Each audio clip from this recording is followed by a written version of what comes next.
প্রথমেই আমরা দেখে আমি হামজা বানাইতে আল্লাহ এই 1500 বছর চিন্তা করি এই কোরআনের দাওয়াত দিবেন এই ম্যাগনেটিটা বানাইছে বুয়া মিজানুর রহমান আল হাজারি এই 1500 বছর পর আল্লাহ এই মালিয়ান বানাইছে বুয়া কিতারে। আপনারা দেখলেন তো, উনি একই ভিডিওর মধ্যে দুই ব্যক্তির প্রশংসা করেছেন।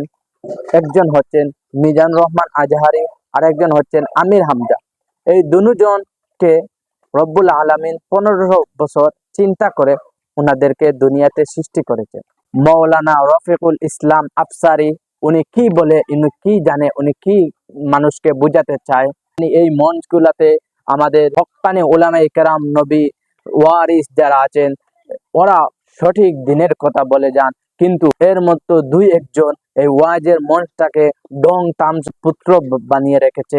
এই মতো দুই একটা কুলাঙ্কার, এই যেমন তাহিরি, আমরা যদি এখনো বুঝে আসে না, আমরা এদের মতো দুই একটা বক্তা থেকে আমরা দূরে থাকি, মতো দুই একজন বক্তাকে আমরা দাওয়াত না দেই, আমরা সবাই সতর্ক থাকবো, এদেরকে আমরা বয়কট করব। সবাইকে ধন্যবাদ। আসসালামু আলাইকুম ওয়া রাহমাতুল্লাহি ওয়া বারাকাতুহু।